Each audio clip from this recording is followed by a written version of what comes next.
Recording in progress.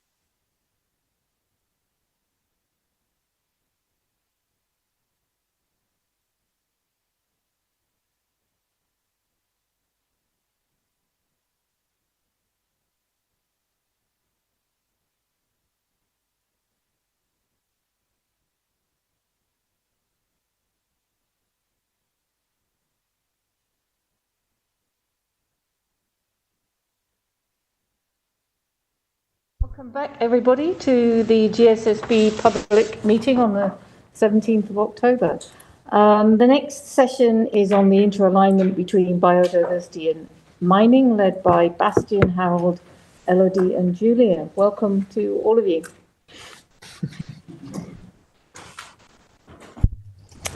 So thank you, Carol, and good afternoon, everyone. Can you hear me all well? Yes, I'll take that as a yes. So in this session, indeed, we will cover the interalignment between the mining sector standard and the biodiversity topic standard. And I'm presenting today on behalf of both project team, and also to let you know that our colleague Julia is also on the call from the mining standards project. Yes. So, and this session, in a way, is a follow-up to the presentation that was provided to the GSSB at the September meeting on the interaction and alignment between sector and topic standards. So here, as a reminder of this interaction on the slide, you see the aim of the sector standards is to contribute to the enhancement and expansion of the GRI standards. And the sector standards projects provide inputs to the topic standards project, in particular about potential gaps that may be existing. And meanwhile, the updates to the topic standards need to be reflected in the sector standards as well once these topic standards are released. Now, with the upcoming approval of the revised biodiversity standard, it will be the first time that a new revised topic standards will be released since we've had sector standards in place. In the GSSB meeting of September, it was approved to start a pilot project for aligning sector standards with new or revised topic standards, using the biodiversity standard as the example. However, it's important to note that this pilot project will only apply to sector standards that are already released, meaning that it will ensure the alignment of the biodiversity standards with the GRI 11, oil and gas sector, GRI 12, coal sector, and GRI 13, covering the agriculture, aquaculture, and fishing sectors. But in the case of the upcoming mining sector standards, we need to take action a bit earlier, as both the mining and the biodiversity standards will be approved around the same period, and that would be before this pilot project will be completed.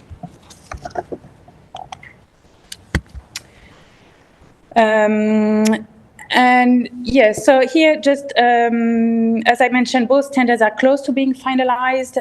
They follow a very similar approval timeline. And our objective is to ensure that the revised biodiversity standard is officially approved by the time the mining sector standard is set to launch. And with that in mind, the Standards Division strongly recommends incorporating the updated biodiversity disclosures into the final mining standards. And this step is essential to ensure that the mining sector, which has significant impact on biodiversity, proactively addresses this impact by adopting the leading disclosures from the outset. And furthermore, we do not want to encourage sector companies to use the outdated disclosures, which will need to be replaced soon after. So we do not want to be in a position where we will have to update the sector standard just after it's been published. And finally, it's anticipated that both standards will share the same effective date, which then it will really help reduce confusion among reporters about which biodiversity disclosure to use, and will also allow ample time to initiate the data collection well in advance. So then companies can use the transition period more effectively to understand what the reporting requirements are for both standards.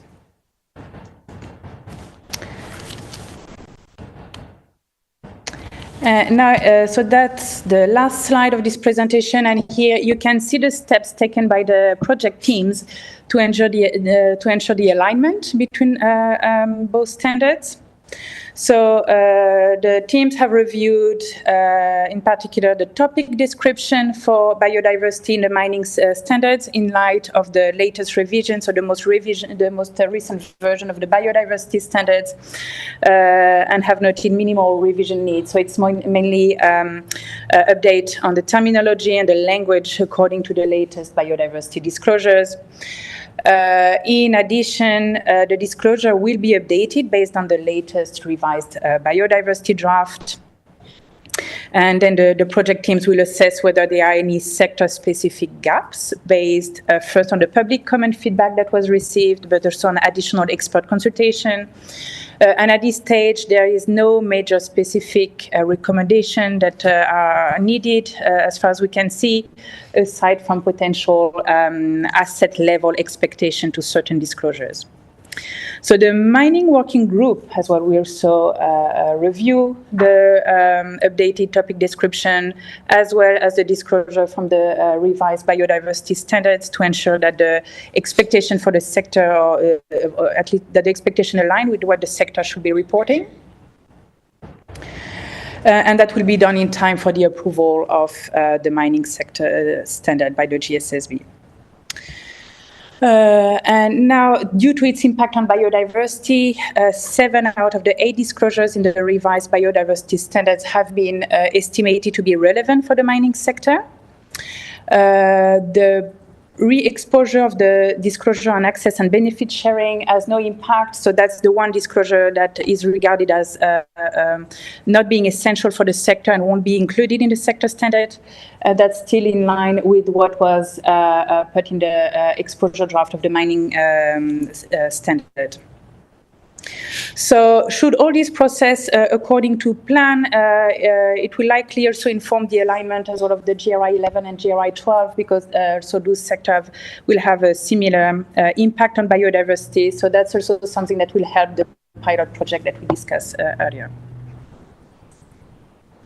So I'll stop the presentation here and I'll hand over back to you, Carol, if the GSSB has any question on this.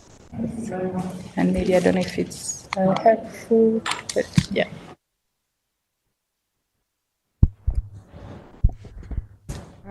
Peter. Yeah.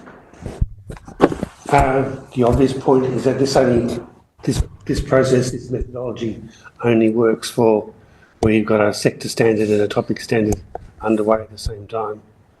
So different process required for where the sector standard is already approved.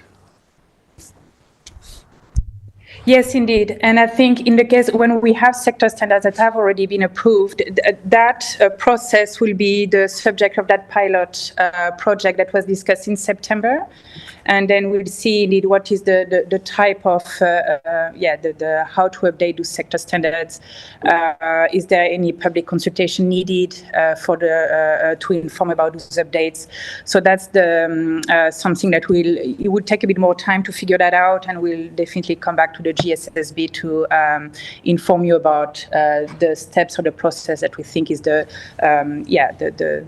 one that's needed for that. So. That's really this is really a particular case where we need to figure out how we can go about having these two standards being released at the same time.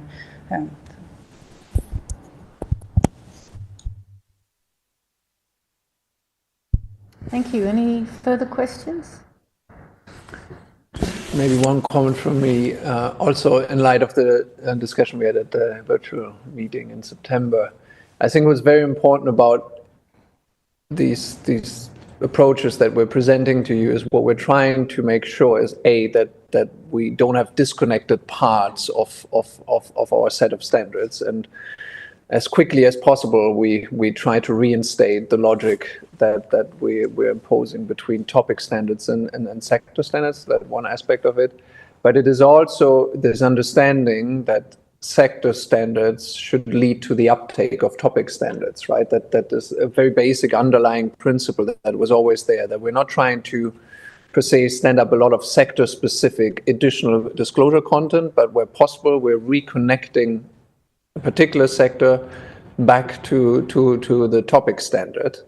And I think what Elodie presented here is really the worked example of that, right? Having a look at what a topic standard project has brought about and then reconnecting it back into the sector. And that's something we need to keep reminding ourselves about, because part of where there's a need for sector specificity, we will induce it, but where we can use the topic standard structure to have generic disclosure for individual topic, that's something we definitely want to do. Also in light of the reality of very many listed companies that increasingly operate in several sectors, if not in very many sectors at the same time. And it's a benefit to them also if they handle the same approach for a particular subject matter across everything they do. Just as an additional pointer here. Thank you. And whilst we're talking about this inter-alignment between the sector and the topic standards, is there somebody that can update us on the take-up of the oil and gas sector standard, which became effective this year, I think, and has had quite a significant uptake? Well, yeah, I would say maybe because we had some press release on it, so maybe Bastien knows the exact figures, but it was a pretty high uptake. So what we can prepare is for the next meeting, we can prepare an update on that. I think it is part of a larger effort to start shifting our research focus also into understanding more of the detail of the uptake and the patterns that we observe when we release new standards. It's the two objectives. One is to see whether we are actually meeting market demand with what we're releasing with the sector standards. The second thing is also to look at that concept of GI being the backbone, right? And whether leading companies adopt the GI standards and continue to adopt the GI standards in light of all the regulatory developments that we're seeing. And for what I can say without having the specifics on the stats here, for the oil and gas sector, we see a significant number of leading the largest global companies adopting the sector standard early on. I think Lara has the data. Wonderful. It's always good to have a team that's better informed. We conducted a study. So we looked at the 1,000 largest listed companies by revenue, and out of the 1,065 companies were in the oil and gas sector. And out of those 65 companies, 1/3 were already using the GRI 11. Just this year, exactly. Yeah. Brilliant. That does really show the importance of the sector standards.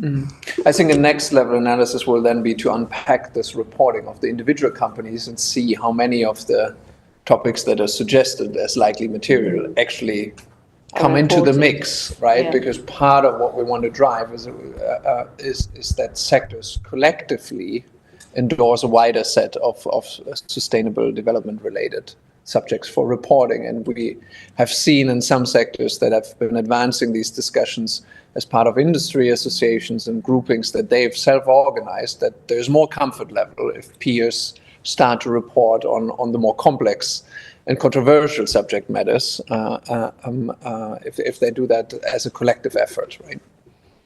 Yeah.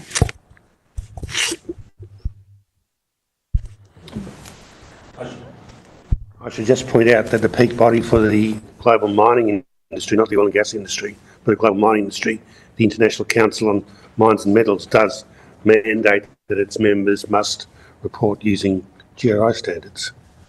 Fantastic. So, yeah. And that's certainly something we are aiming to reconfirm also with the launch of the mining standard again. Yeah, that's excellent. Yep, because we can get these industry bodies to, and other industry bodies also perhaps to mandate sector standards. So is that, have we finished that topic? Yeah, maybe to just for the understanding, so we also wanted to be fully transparent on this because we had to go back to the working group, of course, mining here. Yeah, for sure. We also will discuss it with our DPOC and that to make sure that they are also fully in agreement, because we did a little bit a small sidestep in our normal process here, because the PCP and the public inquiry, public commenting period for the mining was already finalized, of course. But we thought going through the entire process, first publishing it and then going again to a revision even before it's implemented, before your implementation date, that would be, yeah, that's from a reporter practice, it's not a good thing to do. So that's why we also bring it here, because are they considering this at the moment?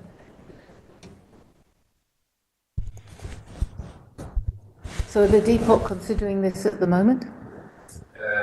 Not this, but yeah, we already mentioned it to them. The moment, of course, we publish the mining, so the 5th of December, then we will present it to them and also explain it. But we also, in the new way of working with the DPOC, Due Process Oversight Committee, we try to take them along in the entire process. So we inform them of everything we're doing. So, but also here, also with GSB, we want to be fully transparent. I think that's important.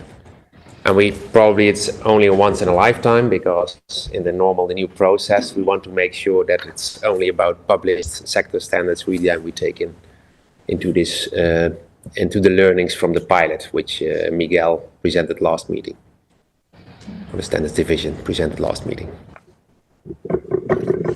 Thank you very much.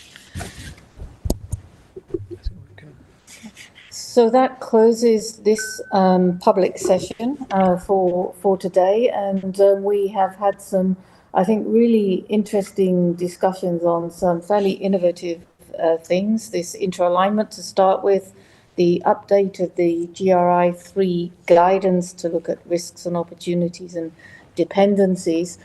And it was also really interesting to hear from GSSB members this morning about the key issues in your regions and stakeholder constituencies, and some common views on the importance of GRI standards and reporting on impact. So thank you all very much. I think we can close this public session.